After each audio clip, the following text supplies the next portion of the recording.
Biggest lesson you learned about your team last year is what?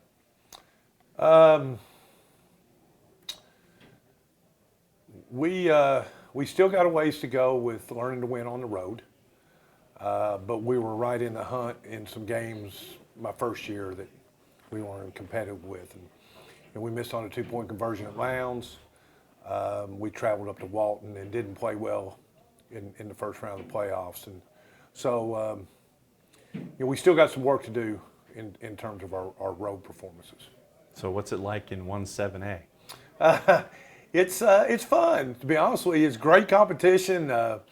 It's kind of why you get in this business. You come to a place like the state of Georgia. Very blessed to coach in the big school classification and in a great region. And every time you show up on Friday night, man, that other team's going to be prepared, and they're going to have dudes, and they're going to be coached up, and there's going to be game adjustments. It's great chess matches, and you got to have the right bravado. It's just a whole mix of things that when you get into coaching, that's what you look for, and it's a lot of fun. Well, being in Kingsland, though, you're kind of on an island, because region being what it is, it's a sprint. It's not like it was when you're in Gwinnett County where you have 6-7 region games. This is like boom, boom, boom, and you're done. Yeah. So how much of a challenge has it been for you to try to schedule the non-region part so you're as healthy as humanly possible for one of the nastiest regions in the state? Yeah, John, I think scheduling at Camden County is probably the biggest challenge, and I'm really not sure. Obviously, I don't expect anybody in the state to feel sorry for us, and I'm not really sure the folks at the GHSA just understand how dramatic the challenge is. But at the same time, that just is what it is. And I had somewhat of an understanding coming in, but probably not to the nth degree that it really is. We had played 11 games last year. 9 of those teams were playoff teams, whether they were in the state of Georgia or out of the state of Georgia. And that's kind of what you're going to get. They ran roughshod over the Savannah schools for years, so really there's not a lot of teams in southeast Georgia that will play Camden, just a lot of for various reasons. And, thank goodness for Brunswick and Glenn Academy, still playing us. But other than that, you got to find games, and you got to get on the road. But we got to do that in the region. I mean, every region game's, basically 3 hours away. And then you got to go to Atlanta usually to find a game or two. So, we get on the road for our opener and go to West Forsyth and make a 6-hour trip. And, we'll have to break it up. Obviously, you got to travel with your main part of your team the night before. But the biggest thing that comes in with that, John, it's very difficult financially on the Camden County folks to be able to make that kind of commitment to do the things they have to do because of scheduling. Is that your biggest challenge as a coach these days because you're so isolated?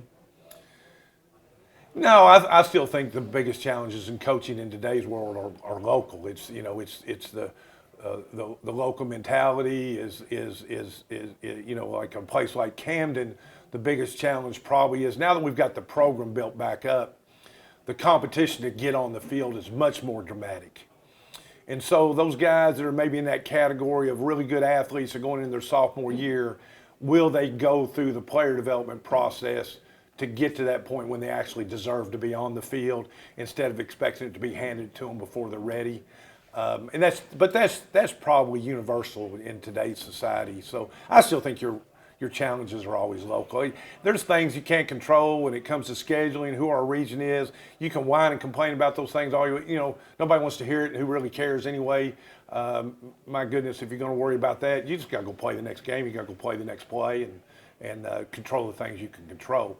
But the challenge is bigger always internally. Can you get the community on? But you know what? We're in a great football community. I think people are excited about the direction of the program. Our kids are getting better. We know that getting better is like getting better in the SEC. Is that good enough? And we also know that with that kind of schedule, you can be a couple of injuries away from going from really good to being common. So we're never going to take anything for granted when it comes to that. What's it like having someone who's a sophomore running back who's getting an offensive player who's getting all the attention? I mean, he was getting attention as a freshman. Yeah. What's it like now that he's a sophomore getting all this attention? Well, the good thing is it's not just him. You know, you got Micah Morrison, that junior class that's got all the national attention on the offensive line. And the other good thing is obviously Jamie Phillips is a great player, but you know, he's just Jamie, and you wouldn't have never known he was a freshman last year. But at the same time, he didn't put some kind of, you know, he's not out there tooting his own horn. He's not doing those things. It's all just about football. It's all just about, you know, doing his job. It's all just about being part of the team. The other thing that's really good is there's some other really good running backs in our program. A guy like Darrell Williams, who's a year ahead, Fred Riddle, who's going to be a senior. But, you know, those guys are quality players. So, you know, Jamie's just going to be a sophomore, and it's not really like he's, you know, just the sole, you know, position, you know, that's got to lock all that down. We got some depth at that position. So when I mentioned Micah, what does he need to work on as a big ugly to be ready for the next level, you think? Well, Micah's still, I mean, Micah going, even though he's going to his junior year, he's still 15 years old. And we will start the season, he'll still be 15 years old. He could literally be a freshman instead of a junior. So, but he has matured a lot, just, you know, just emotionally, and he's really accepted the role of the national recruit, and I guess for the most part, somewhat the face of, once again, but you got guys like Jamie that are also taking some of that attention too, which is a good thing. But Micah probably is now at that point to where he's got to be able to do it for 48 minutes. When he was 13 years old as a true freshman playing 7A ball, it was over his head. He went out and competed the best he could, but you know, that's just too much.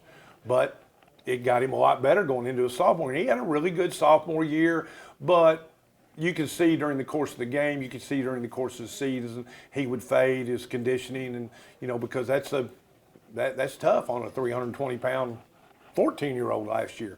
He's got to be able to do it for 48 minutes now. He's got to be able to finish the last play of the game, just like at Lowndes. We got to be able to finish that 2-point play in the last minute and run it behind a guy like that. And I think he'll be much more prepared for all that.